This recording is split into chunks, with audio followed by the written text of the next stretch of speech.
አርዕስተ ዜና በቤት ምክሪ ሰላምን ለውጥን ትግራይ ዝተዋደደ ሰላማዊ ሰልፊ በቤት ጽሕፈት ህወሓትን በቤት ጽሕፈት ኮሙኒኬሽን መንግስትን ተቃውሞ ገጢሙ ኣብ ትግራይ ዝፍጸም ዘሎ ግፋ መናእሰይን ወፃ ህዝብን ኩሉ ሕብረተሰብ ክቃወሞ ዝግባእ ተግባር ክብል ፕሬዝዳንት ውድብ ስምረት ጌታቸው ረዳ ገሊጹ ሓይልታት እስራኤል ኣብ ምድረ በዳ ጋዛ ሃንደበታዊ መጥቃዕቲ ሰብ ኣልቦ ነፈርቲ ምክያዱ ምስዒቡ ኣብ ስነ ስርዓት ቀብሪ ዝነበሩ ፍልስጤማውያን ሓዘንተኛታት ከም ዝተቐተሉ ተገሊጹ ሰላም ጥዕና በለይ ክቡራት ተኸታተልትን ኣድመጽትን ትቤት ቴሌቪዥን ናሎሚ ምሽት ዝሓዝናዮም ዜናታት ጀሚርና ኣለና ንኽትከታተሉና ብኽብሪ ንዕድም ሓቢረኩም ዝጸንሕ በላይ ኢሳያስ ፈለማ መልእኽቲ ኣገልግሎት ፍኖተ ትግራይ ናባኹም ክነብል ንዓድን ህዝብን ዝሓሊ ንታሪኻውን ሞራላውን ተሓታትነት ትርጉም ዝህብ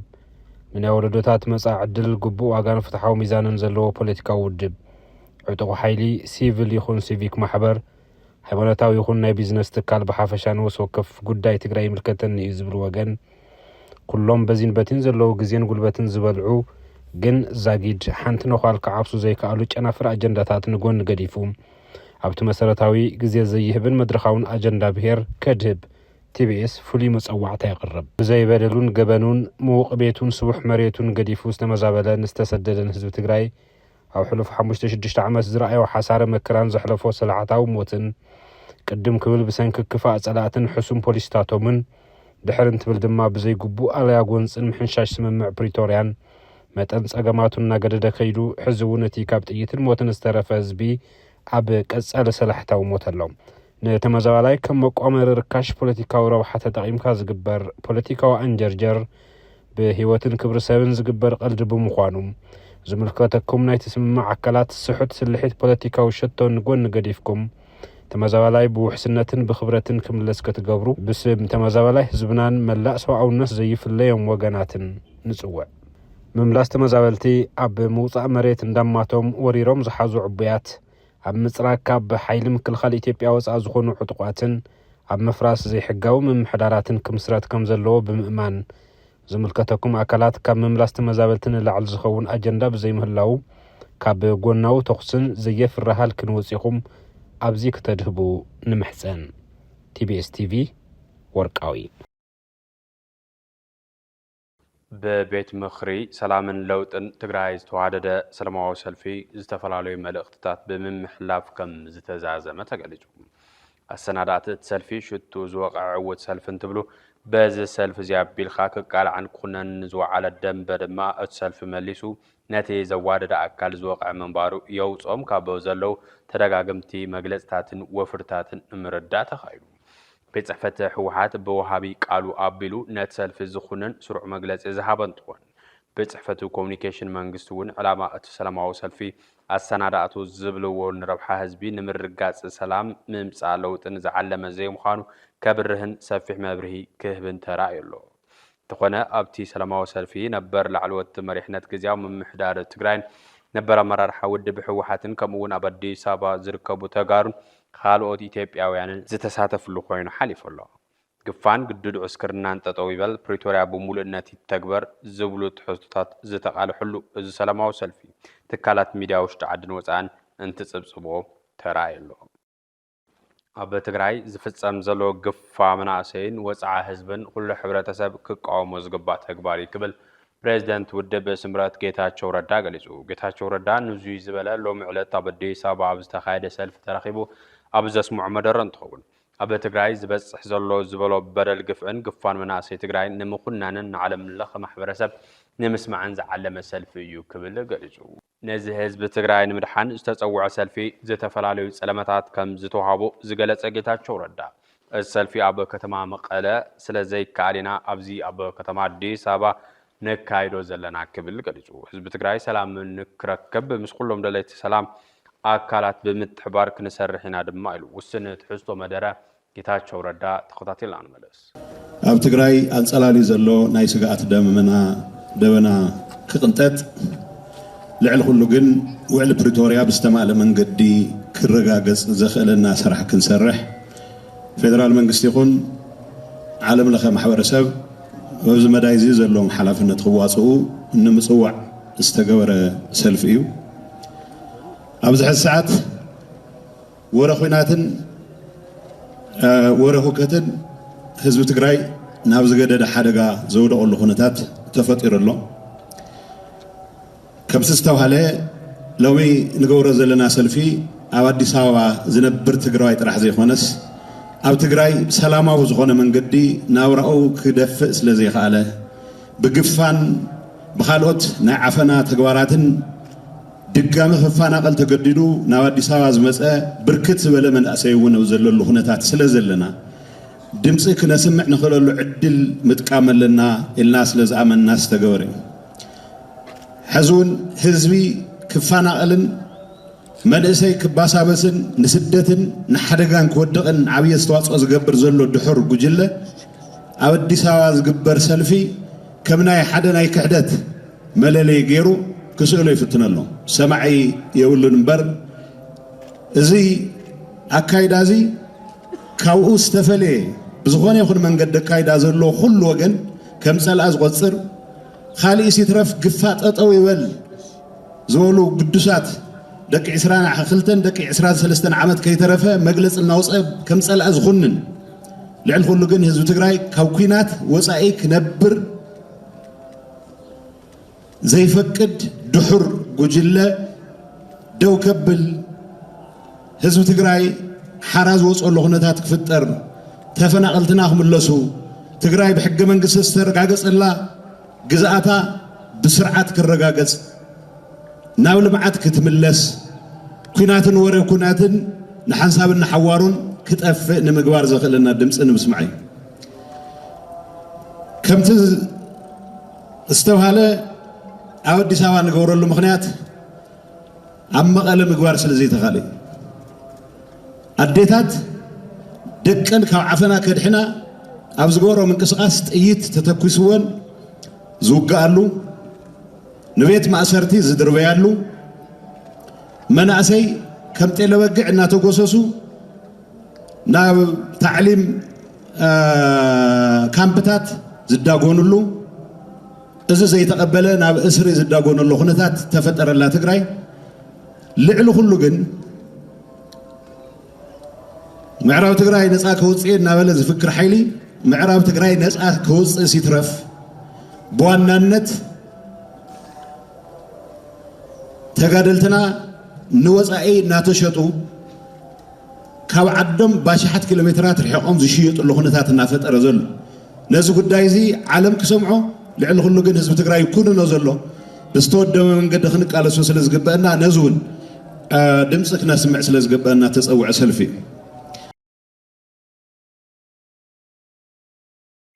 ካብዚ ዛዕባ እዚ ከወፃና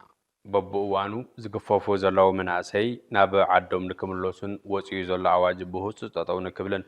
ዝዓለመ ሰልፊ እዩ ክብሉ ኣብቲ ሰልፊ ዝተረኸቡ ኣመራርሓ ዝተፈላለያ ውድባት ፖለቲካ ትግራይ ገሊፆም ህዝቢ ትግራይ ሕርኡ ሰላም እዩ ዝበሃል ቃል ናብ ተግባር ዝሽረፈሉ እዋን ሕዚ እዩ ክብሉ ተዛሪቦም ፀገም ህዝቢ ትግራይ ዘቕረፍ ብውዕሊ ፕሪቶሪያ እዩ ዝበሉ እቶም መሪሕነት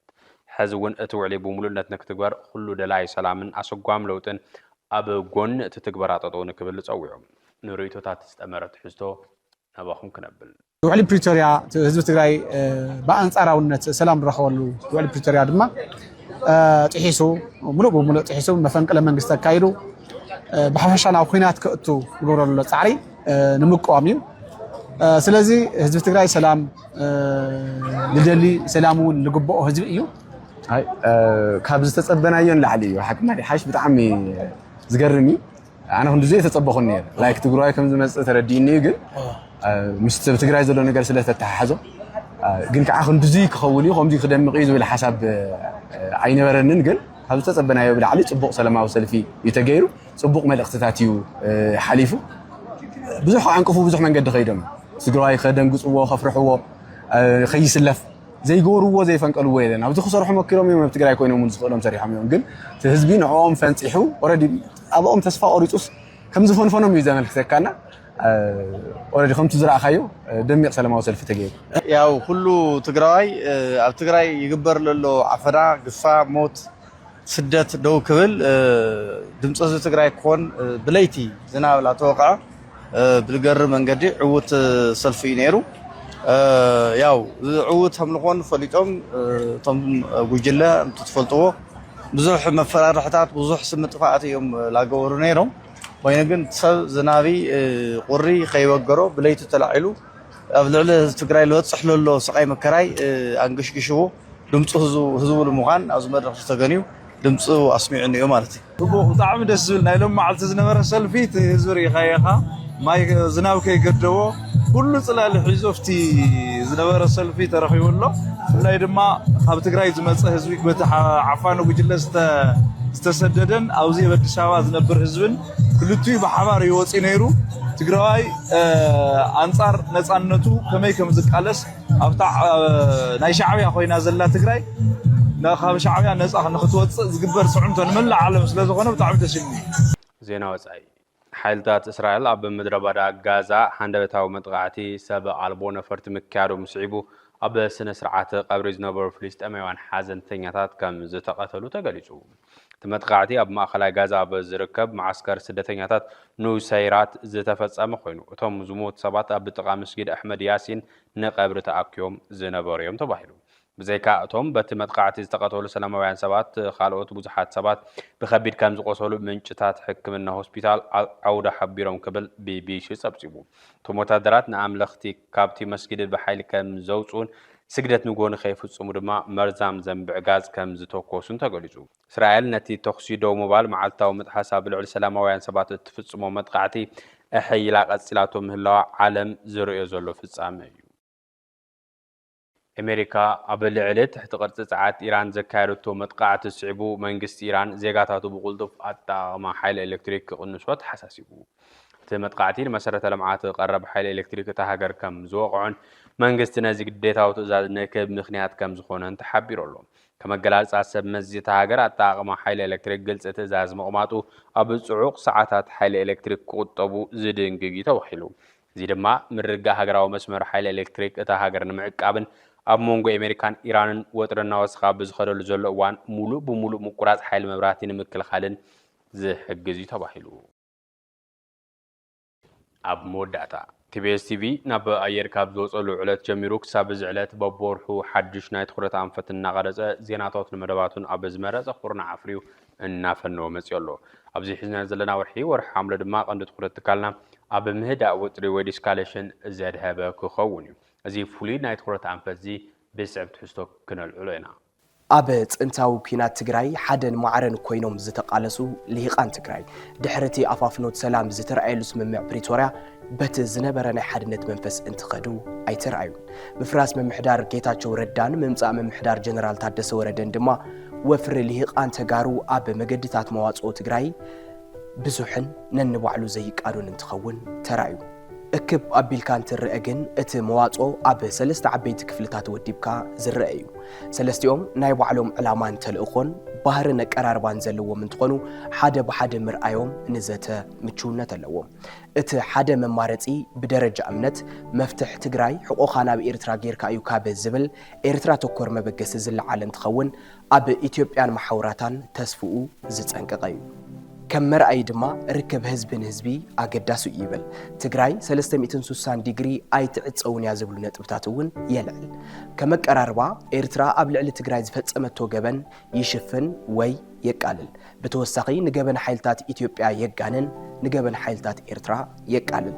እዚ መገዲ ዝኣምኖ መዋፅኦ ትግራይ ሕቆኻ ናብ ኤርትራ እዩ ኣብ ዝብል ዘየኣምኑ ተጋሩ ባንዳታት እዮም ይብል የኣስርን የሳድድን መቃለስ ስልቱ ድማ ፀርፊ ፀለመ ጠቐነ ምጥፍፋእን ምድፍፋእን እዩ እቲ ካልኣይ መገዲ መፍትሕ ትግራይ ሕቆኻ ናብ ኢትዮጵያ ጌርካ ኢካ ዝብል ኢትዮጵያ ተኮር መልዕሊ ዝብገስ እዩ ከም መርኣይ ዝቐምጦም ድማ ትግራይ ዛጊደ ዘይተገንፀለት ኣካል ኢትዮጵያ ስለ ዝኾነት እዩ ይብል ኣብ ትሕቲ ሕጊ ተዓዲ ምህላውናን ስምምዕ ፕሪቶርያ ዝኣስረና ብምዃናን ጉዳይና ምስ ኢትዮጵያ ኢና እንውድእ ካብ ዝብል ክሳብ ሕሉፍ ፍቕሪ ኢትዮጵያዊነት ብዝበፅሕ መልዕሊ ይካታዕ እዚ መዋፅኦ እዚ ኢትዮጵያ ኣብ ልዕሊ ትግራይ ዝፈጸመቶ ገበን ይሽፍን ወይ የቃልል ንገበን ሓይልታት ኤርትራ የጋንን ንገበን ሓይልታት ኢትዮጵያ የናእስ በዚ መገዲ እዚ ዘይኸዱ ተጋሩ ምልሻታት ሻዕብያ እዮም ይብል መቃለሲ ስልቲ እዚ መዋፅኦ እዚ ልክዕ ከምቲ ቀዳማይ ፀርፊ ፀለመ ጠቐነ ምጥፍፋእን ምድፍፋእን እዩ ከም ትዕዝብቲ TBS እቲ ሳልሳይ ኣብ መዋጽኦ ትግራይ ዝሕንጸት ዘሎ መገዲ ብደረጃ እምነት መፍትሕ ትግራይ ምስ ኤርትራን ምስ ኢትዮጵያን ኮይንካ ዘይኮነስ ኣብ ትግራይን ምስ ተጋሩን ኮይንካ እዩ ካብ ዝብል ትግራይ ተኮር መዋጽኦ ዝብገስ እዩ ከም ጎረቤት ካብ ኤርትራ ይኹን ከም ሃገር ካብ ኢትዮጵያን ዝርከብ ረብሓ ከም ብሄር ሓሲብካን ኣስሊሕካን ክውገኑ ይብህግ እዚ መዋጽኦ እዚ ብባህሪ ኣብ ልዕሊ ትግራይ ዝተፈጸመ ገበን ብማዕረ ይኹንን ንገበን ሓይልታት ኢትዮጵያ ይኹን ንገበን ሓይልታት ኤርትራ ብማዕረን ብዘይሰኸፈትን የቃልሕ ፍትሒ ክረጋገጽ ድማ ይተግህ ብዚ መገዲ ዘይኸዱ ተጋሩ ባንዳታት ኣይብልን ሚሊሻታት ሻዕብያ እውን ኣይብልን ጉጅለ ድሕረት እውን ጉጅለ ጥልመት እውን ኣይብልን እኳ ደኣ ናብ ትግራይ ክምለሱ ይምዕድ ተስፋ ብዘይ ምቁራጽ መልሲ ግበሩ ይብል ትግራይ ማእኸል ክትኮን ይጽዕር መቃለሲ ስልቲ እዚ ሳልሳይ መገዲ ልዝብ ዘተ ምርድዳእ ዓቕሚ ምእካብን ትግራዋይ መንግስቲ ምቋምን እዩ ህዝቢ የዋጽኒ እዩ ንዝበሎ መዋጽኦ ክሓሪ ንዘተ ዝቐረበ ትዕዝብቲ TBS TV ወርቃዊ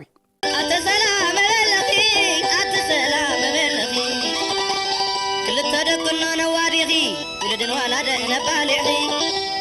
ዓዲ ሓወስ ነይሩ ዓዲ መርዓ ዓዲ ዓበይቲ ዓዲ መንእሰይ ነይሩ ዓዲ ቆልዓ ዓዲ ተስታይ ነይሩ ዓዲ ጣዓ ኣንታ ዝኩሉ ናበይ ኣሎ ህዝብና ሰላም ይበል ኣሎ